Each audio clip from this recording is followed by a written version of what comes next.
Om Jnana-timirandhasya Jnananjana Shalakaya Chakshurin Militam Yena Tasmai Shri Gurave Namaha.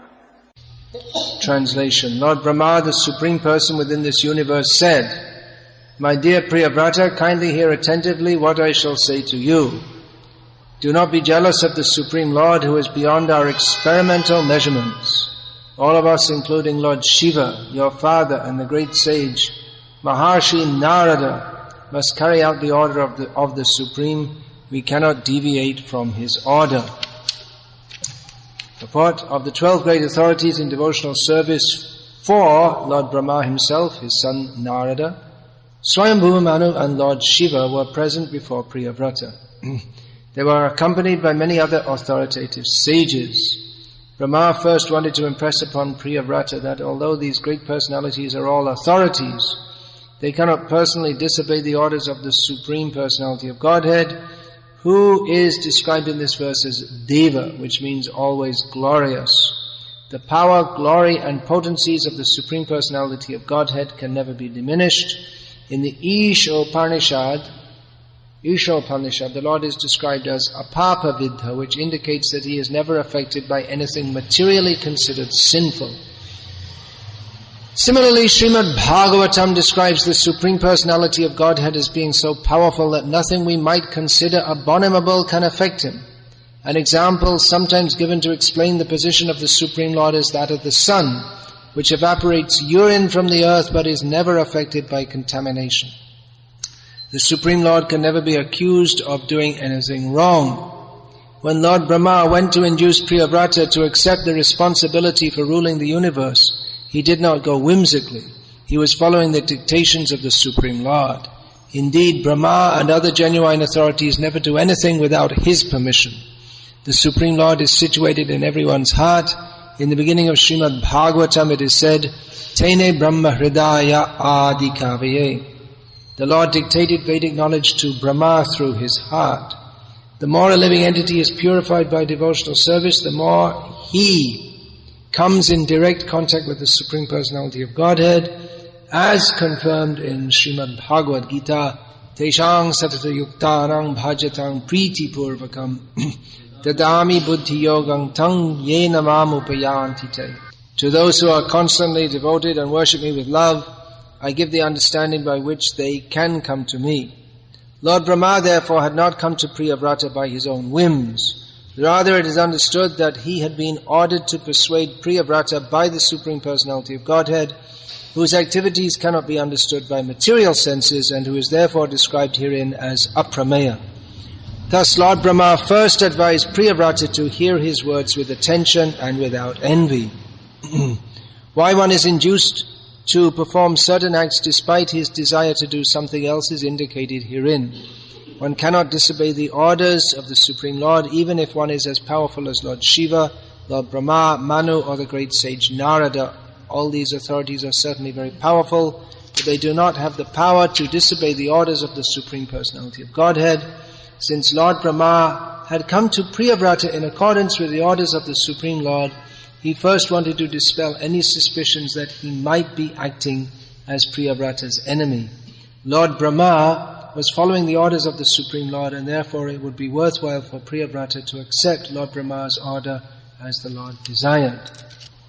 Many important points in this verse, beginning with Sri Bhagavan Uvacha. And it's Lord Brahma speaking, it's not Lord Vishnu. Generally when Sri Bhagavan Uvacha, that introduces Lord Vishnu speaking. But, as Srila Prabhupada elaborates in the purport, what Brahma is saying is fully in accord with what Lord Vishnu says. Apart from Brahma himself being powerful and thus, at least contextually,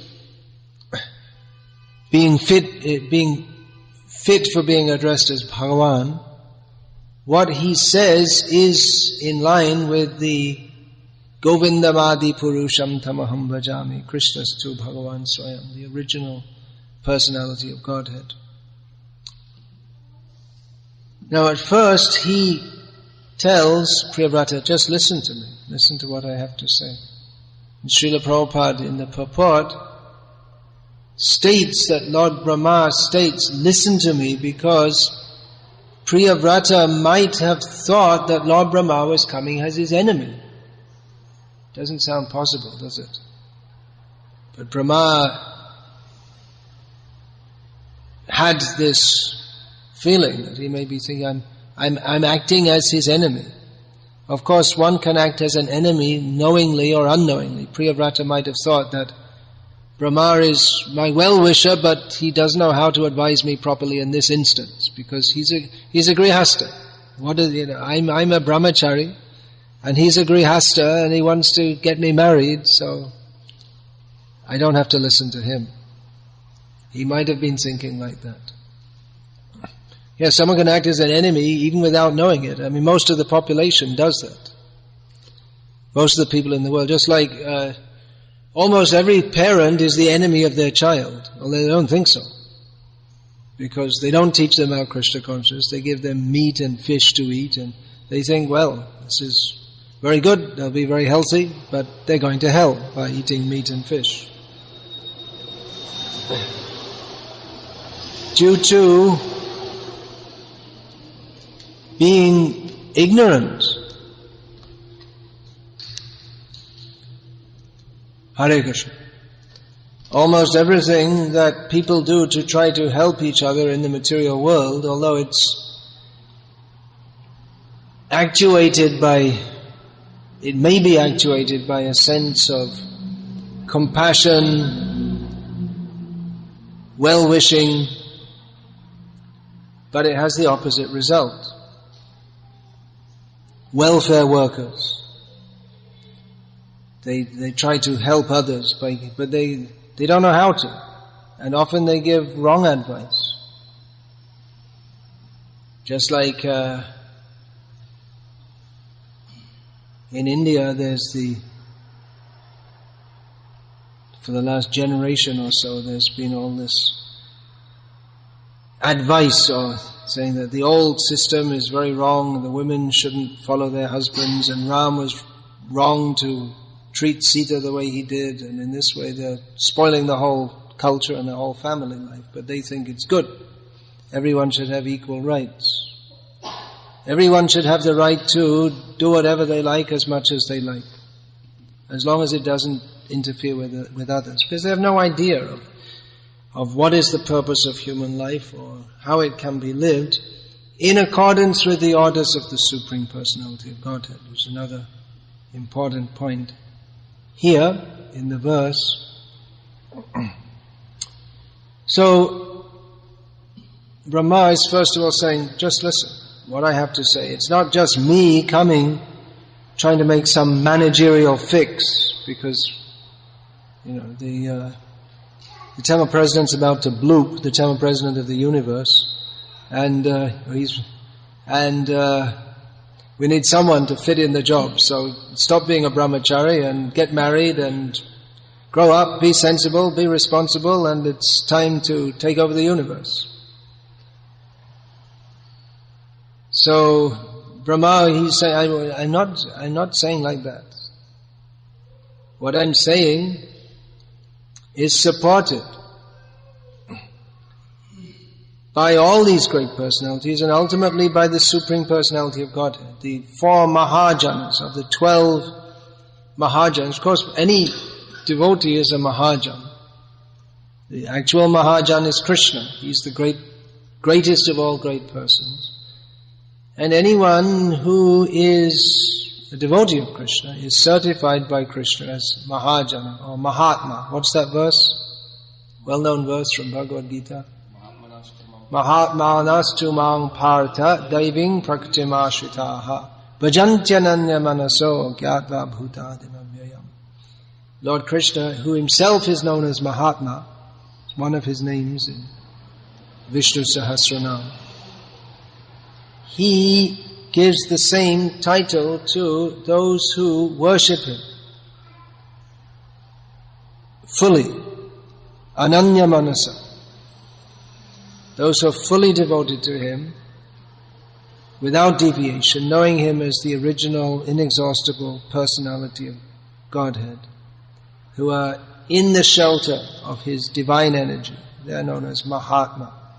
They are not affected by the material energy. So, Yamaraj has given a list of 12 Mahajan, means the same thing as Mahatma, of which, so he gave some examples, means even among Mahatmas they're very famous. There are many devotees who have appeared in this world, but these 12 are particularly famous.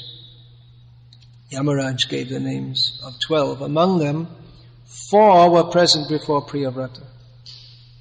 So it's quite a lineup. Because they knew Priyavrata, he's very fixed in his vow. Brahmachari, actual Brahmachari is very fixed in his vow. Brihadrata, great vow. So Priyavrata, he hadn't formally taken a vow never to marry, as Bhishma had. But he wasn't expecting to get disturbed. He was just going on with his meditation, bhakti. He didn't expect to get disturbed. But all of a sudden, he's got all these heavyweights saying, hey, time to pack up. No more simple life for you. No more simple, sweet life. You've got to take charge of the universe. So Priyavrata was reluctant, and Narada, who we find is elsewhere, is very expert at, from Daksha's point of view, misleading Daksha's sons, Haryashvas and Shavalasvas. He preached to them that you shouldn't enter family life, you should just be brahmacharis and go back to Godhead. Don't waste your time getting spoiled like this. So Narad Muni in this case doesn't go against the desire of Brahma, Swayambhuva Manu or Lord Shiva. Especially Brahma is coming to he's the most senior in one sense. In the matter of age, he's the most senior. So Narad doesn't go against them in this case. He supports that, all right, you be a grihastha, and later you won't be thwarted. Devotees are always well-wishers. Even though their advice may sometimes seem to go against what that person, they themselves may think, what's good for my spiritual life. They may be told to do something else instead. We found that many times. Srila Prabhupada did that. Just like Brahmananda in Africa. He didn't want to keep on going back. Prabhupada kept him. You go on, you stay there, do something, even though it's very difficult for him. Trivikram Maharaj in where was it? Japan. He was alone. Prabhupada said, it's all right for a sannyasi. You're Paratmanishta. The sannyasis, they make this prayer. Etans asthaya Paratmanishtam. The vow of a sannyasi is to be fixed. Paratmanishtam adhyasitam purvatamai mahadvi. Fixed in the path of the great devotees in service to the Supreme Lord, understanding Him as Paramatma. Wherever I go, I'm not alone. Krishna is within the heart, Krishna is with me. So it's very difficult for him, Prabhupada, to say, you go back, don't come back. It may be very nice to have good association and nice place, but Prabhupada often send devotees out risking their spiritual lives so that they could spread the Krishna consciousness movement. But such devotees, they were not the loser even if they did fall away, because they got Prabhupada's blessings, just like one of those pushed to Krishna. He was Swami at the time. He was Srila Prabhupada's traveling secretary, and Prabhupada was very satisfied with his service. He was very efficient, very intelligent. But he told Prabhupada that I'm not having proper sadhana, I'm not chanting 16 rounds, I don't have time, I'm so busy. So Srila Prabhupada told him that, well, even if you don't chant 16 rounds, you just stay with me and I'll maintain your spiritual life. Even if you don't chant, if you have the blessings of a pure devotee, that's even more important than chanting 16,000 rounds. Vangsidas Babaji Maharaj, he didn't have any beads, he didn't chant any rounds. He was a pure devotee. The gopis, they didn't chant any rounds. I'm not making a case here for not chanting rounds. I'm just saying that the mercy of a pure devotee is the vital factor in our spiritual life. So if we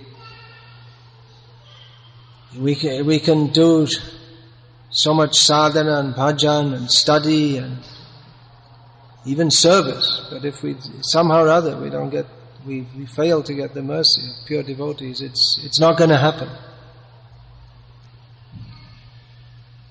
So Priyavrata, he acceded to the desire of Lord Brahma and he got the mercy of Krishna through the great devotees, although it may have appeared that he wasn't getting the mercy because apparently he was in a better position before as a brahmachari, fully engaged in Krishna consciousness.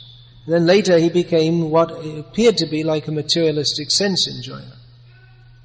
He was a grihasta, king, seeing over the universe, but he wasn't bereft of the mercy of Lord Brahma, on which he might have been if he had not accepted his order. Now we have another case of the 4 Kumaras, who they were ordered by Lord Brahma to create progeny, which means they have to get married. And they refused, and Lord Brahma is trying not to be angry, but it popped out of his head in the form of his anger, came out of his head in the form of Lord Shiva.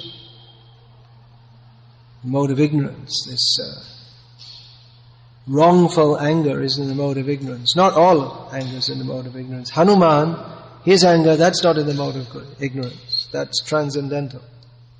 When Srila Prabhupada would get angry, which was often,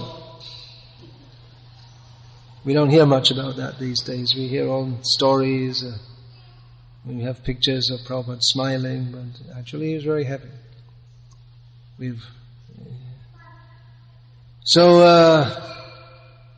But that anger is transcendental because it's focused on serving Krishna.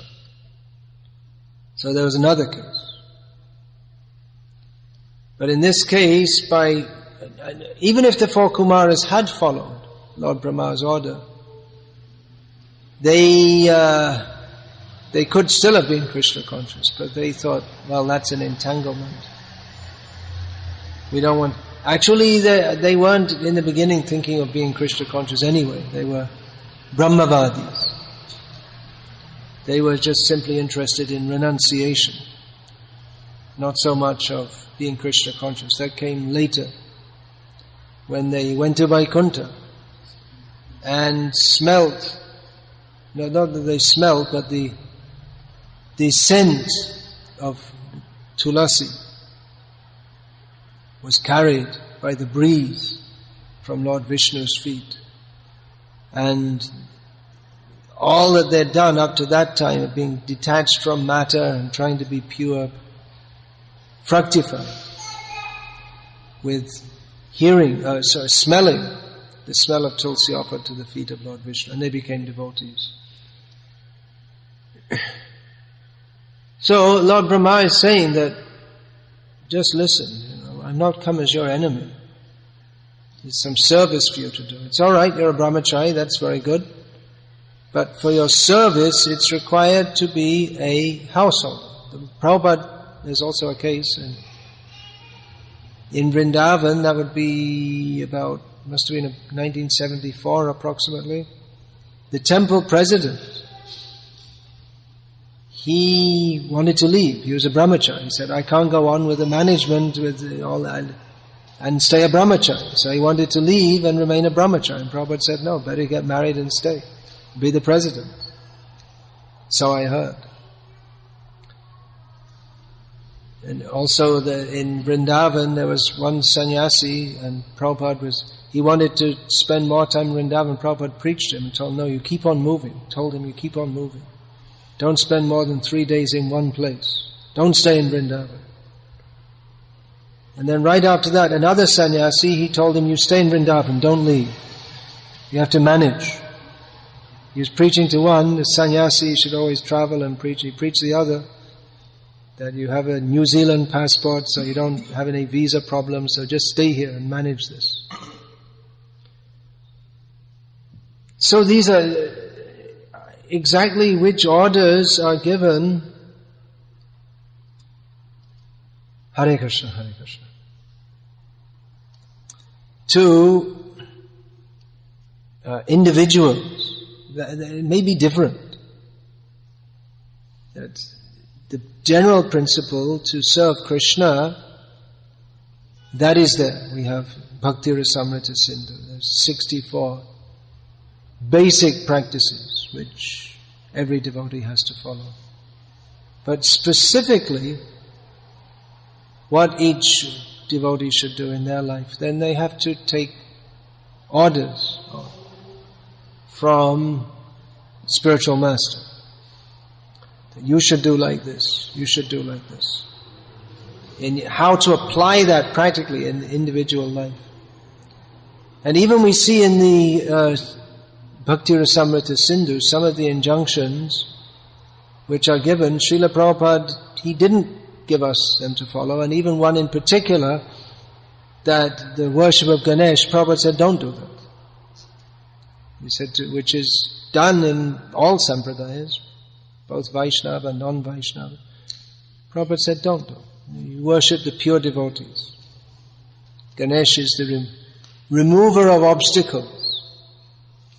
For this he is worshipped. Before there's any puja, Ganesh should be worshipped. But Srila Prabhupada said, you worship the pure devotee. He had the picture of the acharyas on the altar. They will remove the implicit in this is the understanding that the pure devotees, they will remove the obstacles to pure devotional service by their mercy. Now in this case it seems like Lord Brahma is giving obstacles, one heavy obstacle. But again,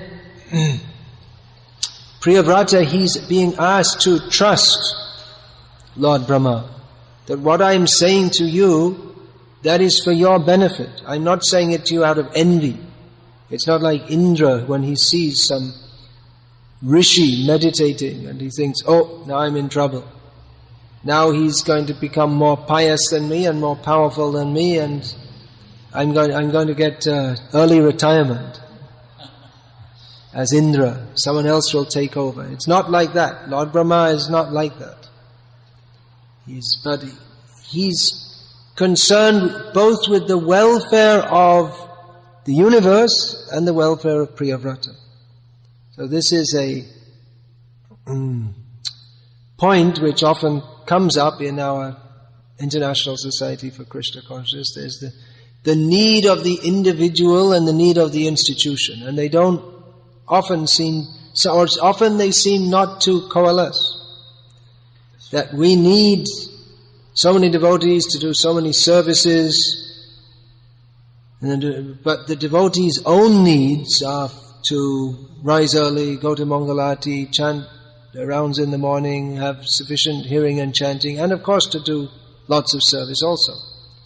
But often we find that the devotees there's so much service to do, so cut this program, cut that program, and somehow or other the show has to go on.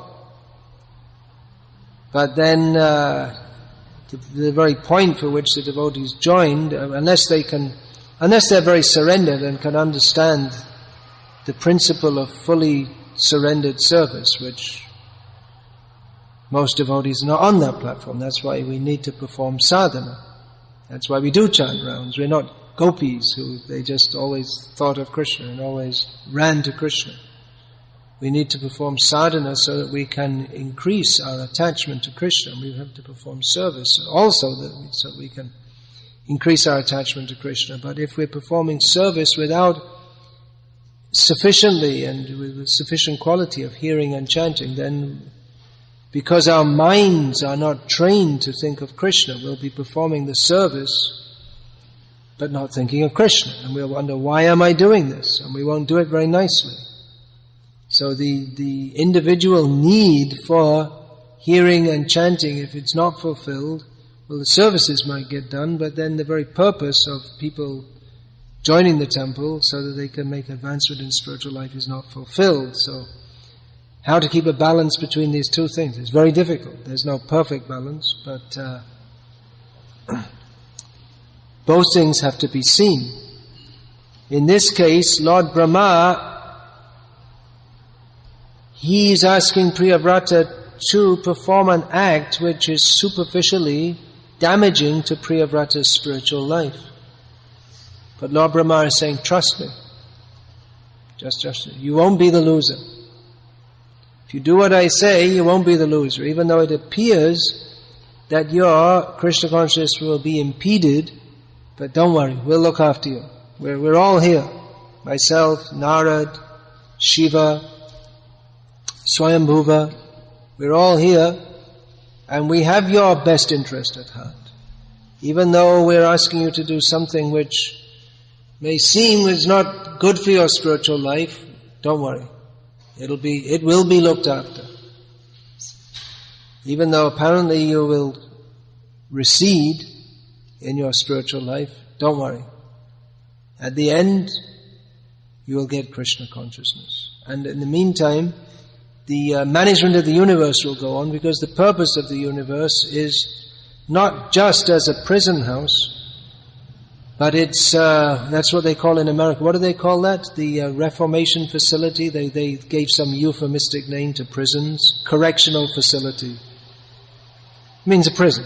But the idea is that you're supposed to be improved, corrected by going there. So the whole material world is a prison, it's a correctional facility. But then it needs to be administered by someone who has that understanding, that it's a correctional facility. It's not just a place where you throw everyone in and they all just beat each other up, and you need someone in charge who's a fit person. Any institution. Beginning with, the smallest institution in society is a family. So, and then you get bigger ones right up to nations, and in between there are factories and charitable organizations and sports clubs and all kinds of temples. There are churches. There are also institutions. So the quality of the institution, whether it's a family or a nation or a football club or whatever it is, or a temple, much depends on the qualifications and vision. Well, vision is one of the qualifications of the leader. So Lord Brahma, he didn't get that post by winning a lottery. He had to become qualified. Then he was given the position. So he needed someone highly qualified to oversee the universe, and he didn't see anyone as qualified as Priyavrata. So he wanted him to do that. So by performing that service, even though his own devotional involvement appeared to be decreased, but by performing that service to help others, by taking the position whereby he could manage the universe in a manner in which the function of the universe, the purpose of the universe is better fulfilled by having a good leader, then Priyavrata, by performing that service, pleased Lord Brahma and everyone else involved, and therefore he got their mercy, which he might not have got if he didn't accede to their order. He might have gone on with his chanting, but he would have been, well, first of all, to disobey the order of great personalities that's a bad start. And then he might have been perceived as being selfish. Srila Prabhupada often spoke of that. What is this bhajananandi? They're simply doing a little bhajan for their own spiritual advancement, but they're not interested in helping others. Prahlad Maharaj himself, he also made that point. Srila Prabhupada quoted that verse several times. What is that verse? The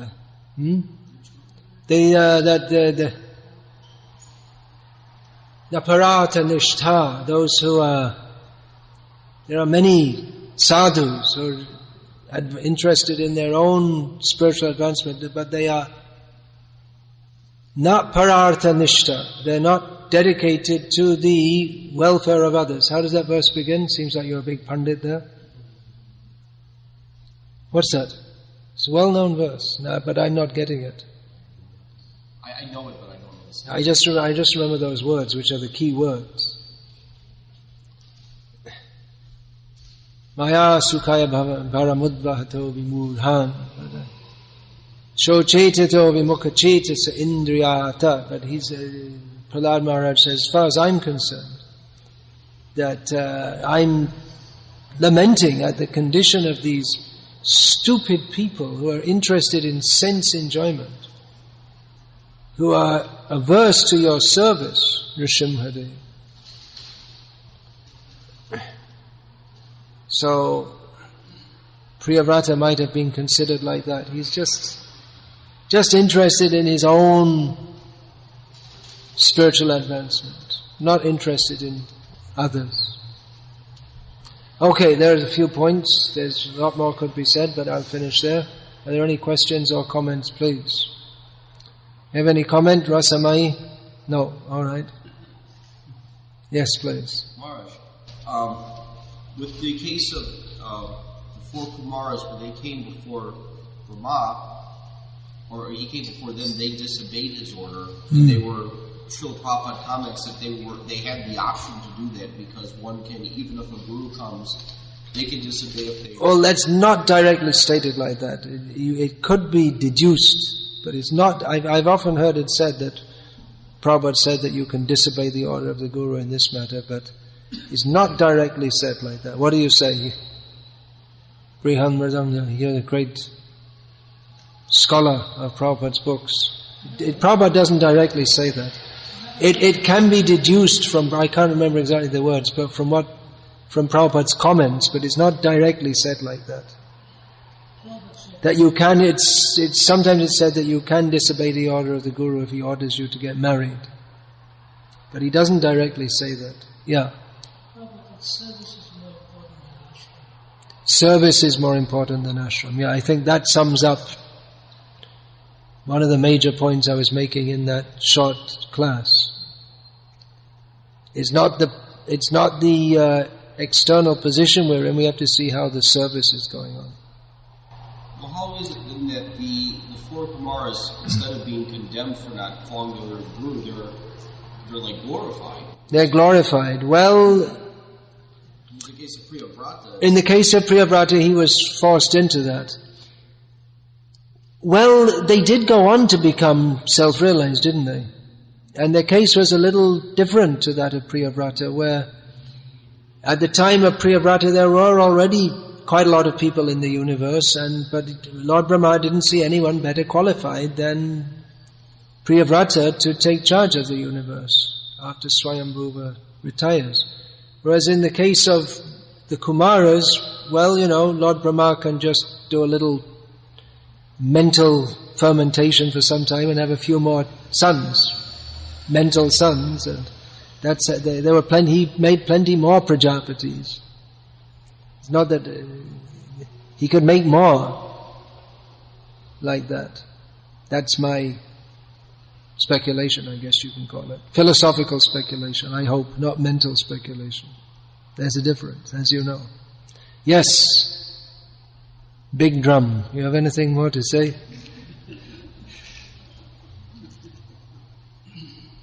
Printing press Das.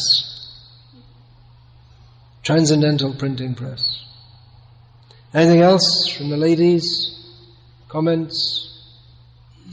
Questions? Yes? One other thing is, if devotees ever want to reference how Brahma can be called Sri Bhagavan, Sanatana Goswami and Bhagavad-gita, he gives an explanation how certain personalities can also use the term Bhagavan. Yeah, there are many. Bhagavan Badarayanaha, we find also in the first canto by Asaki. Shukadeva Goswami is referred to as Bhagavan. Vyasa is referred to as Bhagavan. Shiva is referred to as Bhagavan. In modern usage, that term is understood to mean the Supreme Lord, although it seems that in Puranic usage it was more widely used. It's one of those 20 zillion things that need more research. We need a research institute. So many things. All right.